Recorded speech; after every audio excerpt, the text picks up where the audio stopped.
Hey there, Timothy Roberts here. In this short little video, I wanted to talk to you about these hi-hats that I just finished making for a commission that I had. So the customer reached out and wanted me to make a set of hats that were a tribute to this person's favorite hats they'd ever played, and they were a set of 15 old A Zildjians that were very, very thin. They were like 950 grams over 960 grams. So match weighted, pretty close in weight, very, very thin.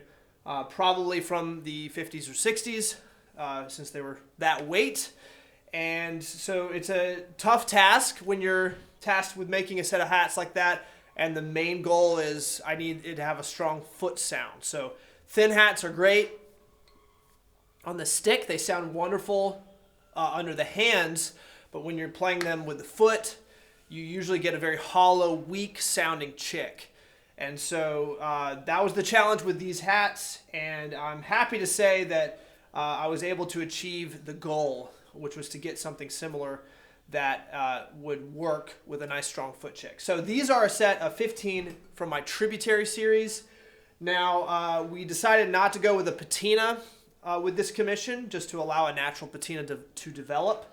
So these are actually kind of maybe a little bit like my Prism series mixed with a little bit of my Landmark series mixed with the Tributary series. They're kind of an amalgam of three different series that I make because I ended up doing a brilliant finish on them. I did a hammering technique and shape technique that's very similar to my Landmark series.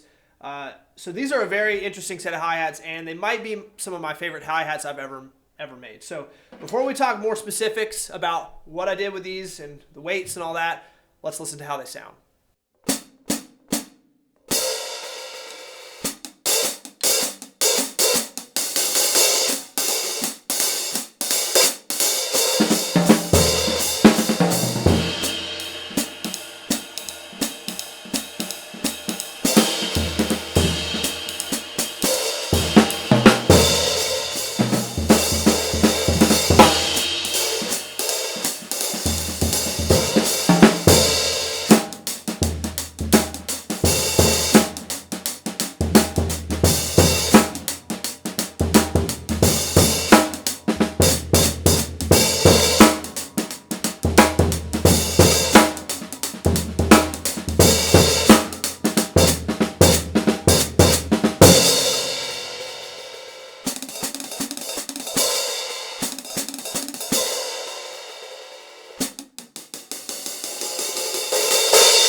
Yeah, so you can tell they're really light, they're wispy sounding, they feel really, really great under the stick, but the foot chick is present. It's very clear. I would say that it cuts even when I'm playing the fast patterns, you still can hear that, and the choice to leave off the patina from the Tributary series is allowing a little bit more high end to come through, which is needed for cut. So if I was going to do a patina on these, I'd probably rather have them be heavier.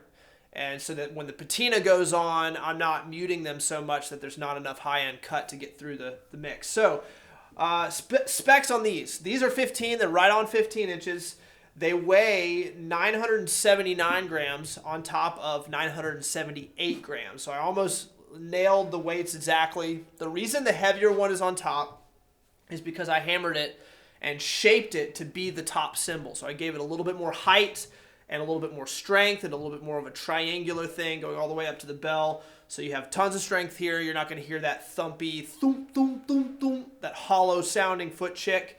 And then the bottom hi-hat's a little bit lower, but also strong. So the goal, the real challenge with thin hats, getting them to have the foot chick, is all about the stiffness that you dial into the cymbal. If they're loose cymbals, if they've got softness there, you're going to hear a mushy sound with the hats. You're not going to get clarity and cut. So I had the constraint of, these hats need to be thin and they need to feel great, but they still need to have foot chick. And I think I accomplished that, but I would also love to know what you think. So drop a comment below. Do you think that these things have enough foot chick for small combo jazz? I probably wouldn't put these in a big band because they don't have enough foot chick to cut through like a 15-piece orchestra. But for small group jazz, they're amazing. Recording situations, they're amazing. And I'm really proud of how these things turned out.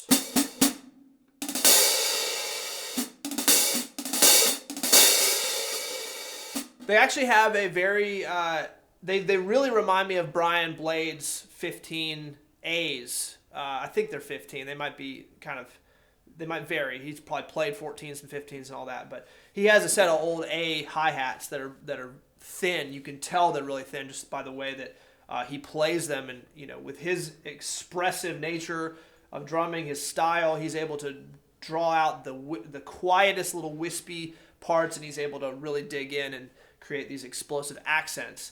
And so he needs, my guess is that his choice for really thin match-weighted hi-hats is needed because he needs to be able to activate the hi-hats at such a low volume, and you just can't do that if the hi-hats are too heavy.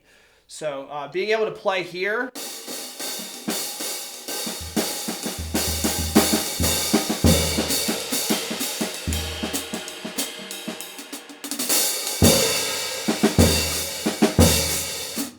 playing there and getting that much life and activation at that low of a volume is really, really nice. But then also when you're really wanting to like drive things and dig in,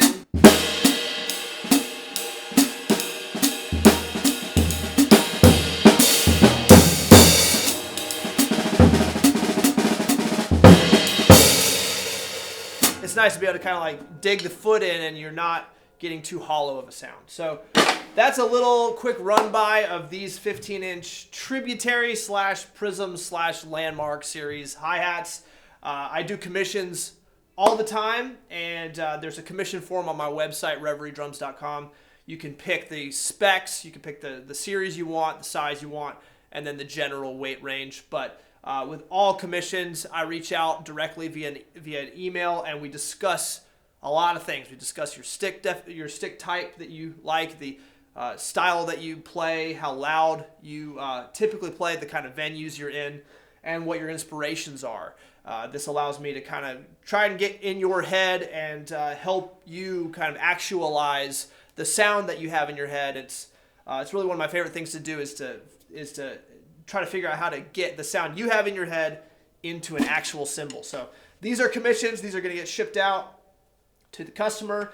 I'm a little jealous I can't keep them for myself, but I'm going to be making more of these. So drop a comment below. Let me know what you think of these hi-hats, and keep an eye out for the next video. My name is Timothy Roberts. Talk to you soon.